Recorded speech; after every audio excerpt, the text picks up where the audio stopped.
"Indeed," said Lady Ambermere. "I had meant to return to the hall for tea, but I will change my plans and have a cup of tea with you, Mrs. Lucas. Perhaps you would ask Mrs. Shuttleworth and her distinguished guest to drop in. I will present you to her. You have a pretty little garden, I remember. Quaint. You are at liberty to say that I am taking tea with you. But stay. If they have gone out for a drive, they will not be back quite yet. It does not matter. We will sit in your garden." Now, in the ordinary way, this would have been a most honorable event. But today, though Lady Ambermere had not changed, her value had. If only Olga had not come down, bringing her whom Lucia could almost refer to as that infernal princess, it would have been rich. It would have been glorious to have Lady Ambermere dropping in to tea. Even now she would be better than nothing, thought Lucia, and after inspecting the visitors' book of the museum, where Olga and the princess had inscribed their names, and where now Lady Ambermere wrote hers, very close to the last one, so as to convey the impression that they were one party, they left the place. Outside was drawn up Lady Ambermere's car, with her companion, the meek Miss Lyall, sitting on the front seat, nursing Lady Ambermere's stertorous pug. "Let me see," she said.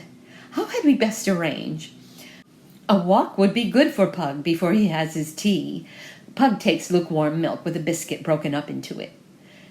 Please put Pug on his leash, Miss Lyall, and we will all walk across the green to Mrs. Lucas's little house. The motor shall go round by the road and wait for us there. That is Mrs. Shuttleworth's little house, is it not? So you might kindly step in there, Mrs. Lucas, and leave a message for them about tea, stating that I shall be there. We will walk slowly, and you will soon catch us up." The speech was thoroughly Ambermerian. Everybody in Risholme had a little house, compared with the hall. Everybody had a little garden. Equally Ambermerian was her complete confidence that her wish was everybody else's pleasure, and Lucia dismally reflected that she, for her part, had never failed to indicate that it was. But just now, though Lady Ambermere was so conspicuously second best, and though she was like a small luggage engine with a Roman nose and a fat dog, the wretched Lucia badly wanted somebody to drop in, and by so doing give her some sort of status. Alas, that one so lately the Queen of Risholme should desire it, in the sight of her guests. She could say what a bore Lady Ambermere was the moment she had gone. Wretched also was her errand. She knew that Olga and the infernal princess were to have a Ouija with Daisy and Georgie, and that her invitation would be futile. And as for that foolish old woman's suggestion that her presence at the Hurst would prove an attraction to Olga, she was aware that if anything was needful to make Olga refuse to come, it would be that Lady Ambermere was there. Olga had dined at the hall once, and had been induced to sing while her hostess played Patience and talked to Pug. Lucia had a thought, not a very bright one, but comparatively so. She might write her name in the princess's book. That would be something. So when her ring was answered, and she ascertained, as she already knew, that Olga was out, and left the hopeless invitation that she and her guest would come to tea, where they would meet Lady Ambermere, she asked for the princess's book. Olga's parlour-maid looked puzzled. "Would that be the book of crossword puzzles, ma'am?" she asked. "I don't think her highness brought any other book, and that she's taken with her for her drive." Lucia trudged sadly away. Halfway across the green, she saw Georgie and Daisy Quantock, with a large sort of drawing-board under her arm, coming briskly in her direction. She knew where they were going, and she pulled her shattered forces together. "Dearest Daisy, not set eyes on you," she said. "A few friends from London. How it ties one! But I shall pop in tomorrow, for I stop till Tuesday. Going to have a Ouija party with dear Piggy and Goosey? Wish I could come, but Lady Ambermere has quartered herself on me for tea, and I must run on and catch her up. Just been to your delicious museum. Wonderful mittens. Wonderful everything. Peppino and I will look out something for it." "Very kind," said Daisy. It was as if the North Pole had spoken. Pug and Miss Lyall and Lady Ambermere and her two depressed guests had been admitted to the Hurst before Lucia caught them up, and she found them all seated stonily in the music room, where Stephen Mariall had been finishing his official correspondence. Well, Lucia knew what he had been writing about. There might perhaps be a line or two about the Hurst and the party week-ending there, but that, she was afraid, would form a mere little postscript to more exalted paragraphs. She hastily introduced him to Lady Ambermere and Miss Lyall, but she had no idea who Lady Ambermere's guests were, and suspected they were poor relations, for Lady Ambermere introduced them to nobody. Pug gave a series of wheezy barks. "Clever little man," said Lady Ambermere. "He is asking for his tea. He barks 4 times like that for his tea." "And he shall have it," said Lucia. "Where are the others, Stephen?" Mr. Mariall exerted himself a little on hearing Lady Ambermere's name. He would put in a sentence about her. "Lord Limpsfield and Mrs. Garraby Ashton have gone to play golf," he said. "Barbarously energetic of them, is it not, Lady Ambermere? What a sweet little dog." "Pug does not like strangers," said Lady Ambermere, "and I am disappointed not to see Lord Limpsfield. And do we expect Mrs. Shuttleworth and the princess?" "I left the message," said Lucia. Lady Ambermere's eyes finished looking at Mr. Mariall and proceeded slowly round the room. "What is that curious picture?" she said. "I am completely puzzled." Lucia gave her bright laugh. It was being an awful afternoon, but she had to keep her flag flying. "Striking, is it not?" she said. "Dear Benjy Sigismund insisted on painting me. Such a lot of sittings." Lady Ambermere looked from one to the other. "I do not see any resemblance," she said. "It appears to me to resemble nothing. Ah, here is tea. A little lukewarm milk for Pug, Miss Lyall. Mix a little hot water with it. It does not suit him to have it quite cold. And I should like to see Mr. Georgie Pilson. No doubt he could be told that I am here." This was really rather desperate. Lucia could not produce Olga or the princess, or Lord Limpsfield, or Mrs. Garraby Ashton for Lady Ambermere, and she knew she could not produce Georgie, for by that time he would be at Olga's. All that was left for her was to be able to tell Lord Limpsfield and Mrs. Garraby Ashton when they returned that they had missed Lady Ambermere. As for Risholme, but it was better not to think how she stood with regard to Risholme, which yesterday she had settled to be of no account at all. If only before coming down she had asked them all to lunch and tea and dinner. The message came back that Mr. Pilson had gone to tea with Mrs. Shuttleworth. 5 minutes later came regrets from Olga that she had friends with her and could not come to tea. Lady Ambermere ate seed cake in silence. Mrs. Allingsby, meantime, had been spending the afternoon in her bedroom, and she now appeared in a chintz wrapper and Morocco slippers. Her hair fell over her eyes like that of an Aberdeen terrier, and she gave a shrill scream when she saw Pug. I can't bear dogs," she said. "Take that dog away. Dear Lucia, burn it, drown it. You told me you hadn't got any dogs." Lady Ambermere turned on her a face that should have instantly petrified her if she had had any proper feeling. Never had Pug been so blasphemed. She rose as she swallowed the last mouthful of seed cake. "We are inconveniencing your guests, Mrs. Lucas," she said. "Pug and I will be off. Miss Lyall, Pug's leash. We must be getting back to the hall.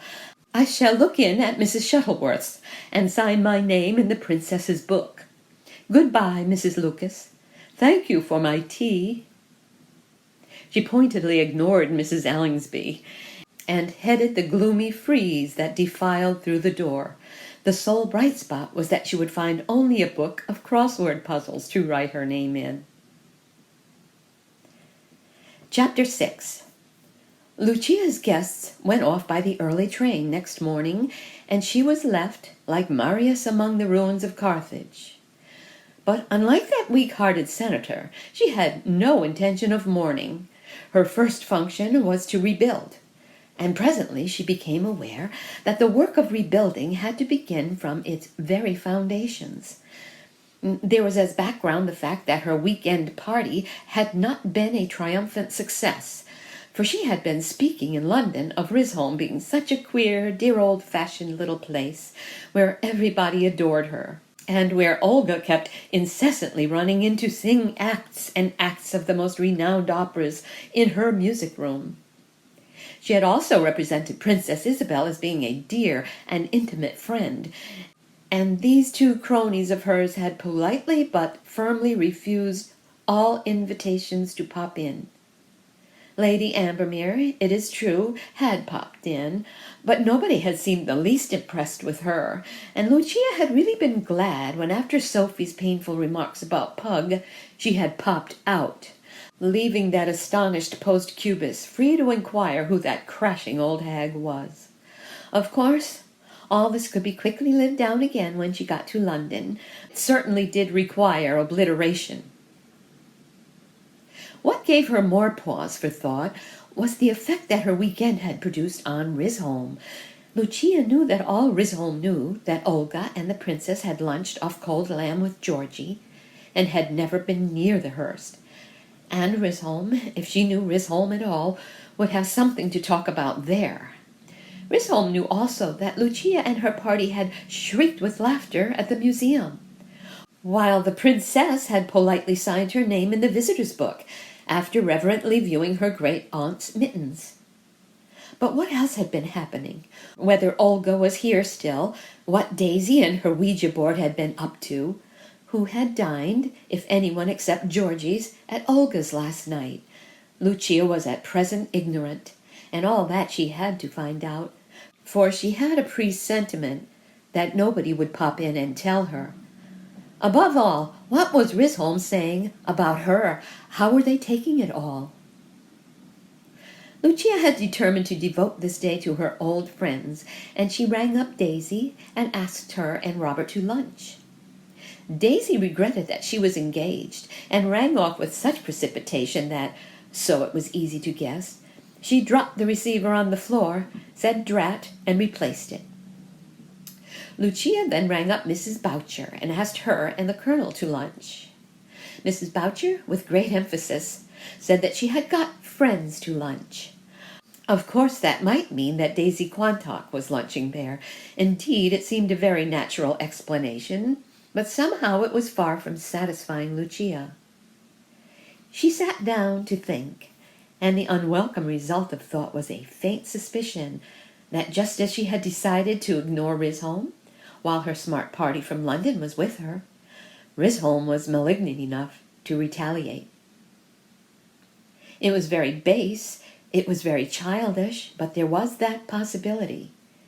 She resolved to put a playful face on it and rang up Georgie. From the extraordinary celerity with which he answered, she wondered whether he was expecting a call from her or another. "Giorgino mio," she said. The eagerness with which Georgie had said, "Yes, who is it?" seemed to die out of his voice. "Oh, it's you, is it?" he said. "Good morning." Lucia was not discouraged. "Me coming round to have good long chat," she said. "All my tiresome guests have gone, Georgie, and I'm staying till domani. So lovely to be here again." "See," said Georgie. "Just see." The faint suspicious became a shade more definite. "Coming at once, then," said Lucia. Lucia set forth, and emerging onto the green, was in time to see Daisy Quantock hurry out of Georgie's house and bolt into her own like a plump little red-faced rabbit. Somehow that was slightly disconcerting. It required very little inductive reasoning to form the theory that Daisy had popped in to tell Georgie that Lucia had asked her to lunch and that she had refused. Daisy must have been present also when Lucia rang Georgie up, and instead of waiting to join in the good long chat, had scuttled home again. A slight effort, therefore, was needed to keep herself up to the gay, playful level, and be quite unconscious that anything unpropitious could possibly have occurred. She found Georgie with his sewing in the little room which he called his study because he did his embroidery there. He seemed somehow to Lucia to be encased in a thin covering of ice, and she directed her full effulgent to the task of melting it. "Now that is nice," she said, "and we'll have a good gossip. So lovely to be in Risholme again. And isn't it naughty of me? I was almost glad when I saw the last of my guests off this morning, and promised myself a real Risholme day. Such dears, all of them, too, and tremendously in the movement. Such arguments and discussions as we had. All day yesterday I was occupied, talks with one, strolls with another, and all the time I was longing to trot round and see you and Daisy and all the rest. Any news, Georgie? What did you do with yourself yesterday?" "Well, I was very busy too," said Georgie. "Quite a rush. I had 2 guests at lunch, and then I had tea at Olga's." "Is she still here?" asked Lucia. She did not intend to ask that, but she simply could not help it. "Oh, yes, she's going to stop here 2 or 3 days, as she doesn't sing in London again till Thursday." Lucia longed to ask if the princess was remaining as well, but she had self-control enough not to. Perhaps it would come out some other way. "Dear Olga," said Lucia effusively, "I reckon her quite a Risholmite." "Oh, quite," said Georgie, who was determined not to let his ice melt. "Yes, I had tea at Olga's, and we had the most wonderful weege. Just she and the princess and Daisy and I." Lucia gave her silvery peal of laughter. It sounded as if it had turned a little in this hot weather, or got a little tarnished. "Dear Daisy," she said, "is she not priceless? How she adores her conjuring tricks and hocus-pocuses. Tell me all about it. An Egyptian guide? Amphu, was it not?" Georgie thought it might be wiser not to tell Lucia all that Amphu had vouchsafed, unless she really insisted, for Amphu had written the most sarcastic things about her in perfect English, at top speed.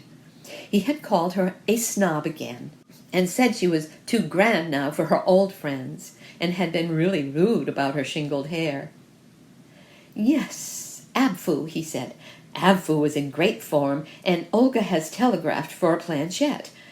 Amphu said she was most psychical, and had great mediumistic gifts. Well, that went on a long time." "What else did Amphu say?" asked Lucia, fixing Georgie with her penetrating eye. "Oh, he talked about Risholme affairs," said Georgie. "He knew the princess had been to the museum, for he had seen her there. It was he, you know, who suggested the museum. He kept writing museum, though we thought it was mouse at first." Lucia felt perfectly certain in her own mind that Amphu had been saying things about her, but perhaps it was Daisy who had been operating. It was better not to ask what they were. Ignorance was not bliss, but knowledge might be even less blissful. And Georgie was not thawing. He was polite, he was reserved, but so far from chatting. He was talking with great care. She must get him in a more confidential mood. "That reminds me," she said. "Peppino and I haven't given you anything for the museum yet. I must send you the Elizabethan spit from my music room. They say it is the most perfect spit in existence. I don't know what Peppino didn't pay for it." "How kind of you," said Georgie. "I will tell the committee of your offer. Olga gave us the most magnificent present yesterday. The manuscript of Lucrezia, which Cortese had given her. I took it to the museum directly after breakfast and put it in the glass case opposite the door."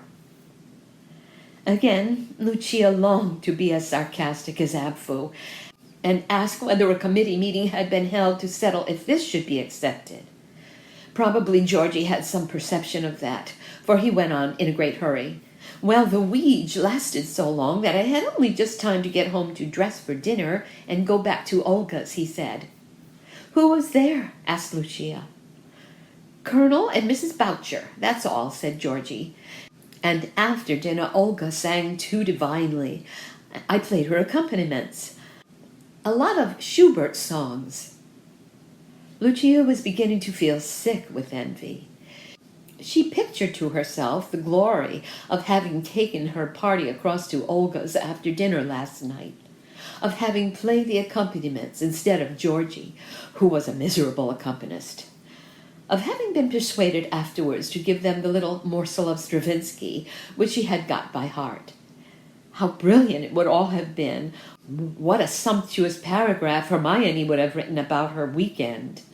Instead of which Olga had sung to those old Bouchers, neither of whom knew one note from another, nor cared the least for the distinction of hearing the prima donna sing in her own house. The bitterness of it could not be suppressed. Dear old Schubert songs, she said with extraordinary acidity.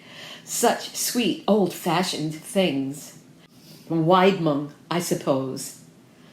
No, that's by Schumann, said Georgie, who was nettled by her tone, though he guessed what she was suffering.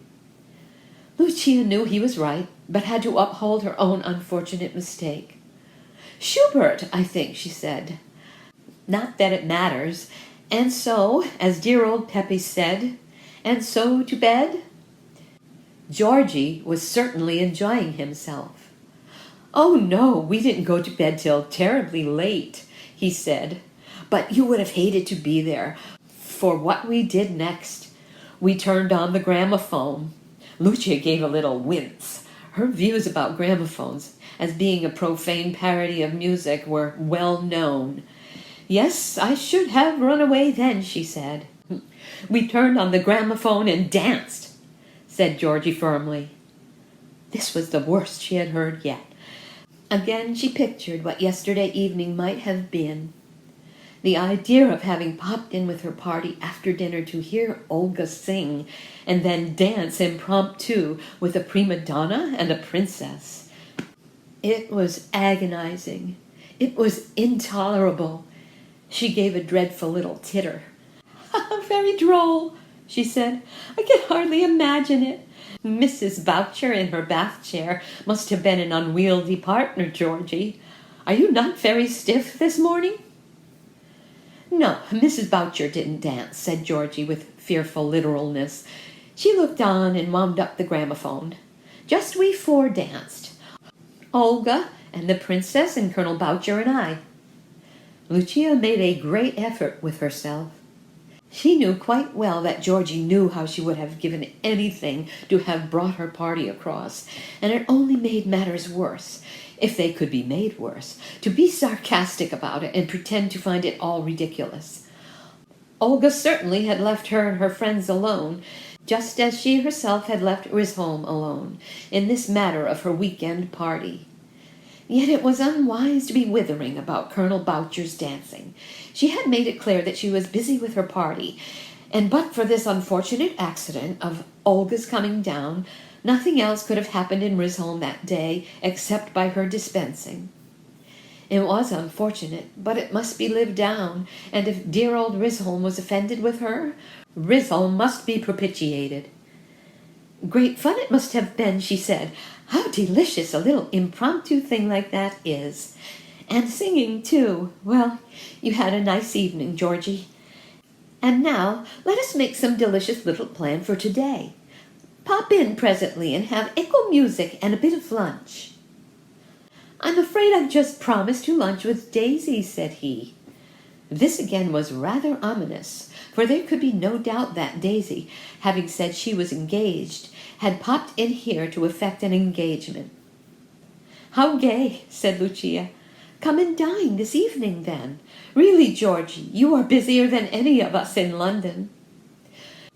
Too tarsome, said Georgie, because Olga's coming in here. And the princess? Asked Lucia before she could stop herself. No, she went away this morning, said Georgie. That was something, anyhow, thought Lucia.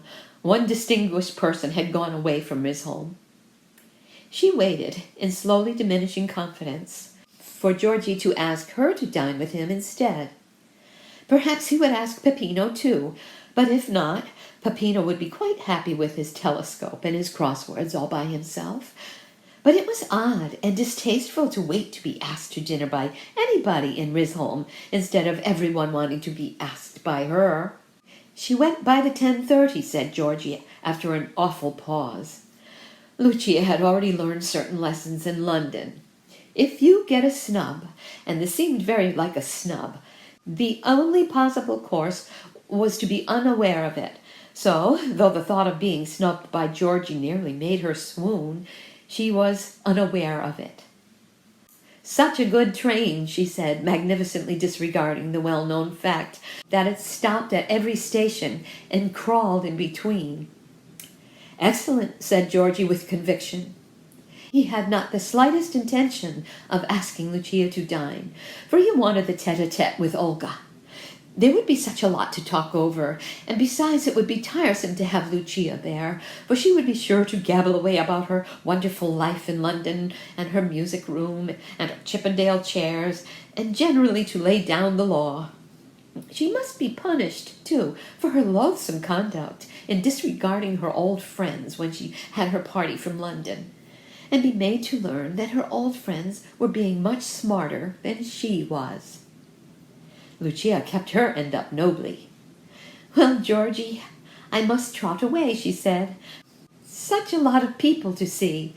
Look in, if you've got a spare minute. I'm off again tomorrow. Such a whirl of things in London this week. Lucia, instead of proceeding to see lots of people, went back to her house and saw Peppino. He was sitting in the garden in very old clothes, smoking a pipe, and thoroughly enjoying the complete absence of anything to do. He was aware that officially he loved the bustle of London, but it was extremely pleasant to sit in his garden and smoke a pipe, and, above all, to be rid of those rather hectic people who had talked quite incessantly from morning till night all Sunday. He had given up the crossword and was thinking over the material for a sonnet on tranquillity, when Lucia came out to him. I was wondering, Peppino, she said, if it would not be pleasanter to go to town this afternoon. We should get the cool of the evening for our drive, and really, now all our guests have gone, and we are going tomorrow, these hours will be rather tedious. We are spoiled, Caro, you and I, by our full life up there, where any moment the telephone bell may ring with some delightful invitation. Of course, in August we will be here and settle down to our quaint old life again. But these little odds and ends of time, you know. Peppino was reasonably astonished. Half an hour ago Lucia had set out, burning with enthusiasm to pick up the old threads, and now all she seemed to want to do was to drop the old threads as quickly as possible. Though he knew himself to be incapable of following the swift and antic movements of Lucia's mind, he was capable of putting two and two together. He had been faintly conscious all yesterday that matters were not going precisely as Lucia wished, and knew that her efforts to entice Olga and her guests to the house had been as barren as a fig tree. But there must have been something more than that. Though not an imaginative man, except for thinking that words rhymed when they did not, it occurred to him that Risholme was irritated with Lucia and was indicating it in some unusual manner. Why, my dear, I thought you were going to have people in to lunch and dinner, he said, and see about sending the spit to the museum, and be tremendously busy all day.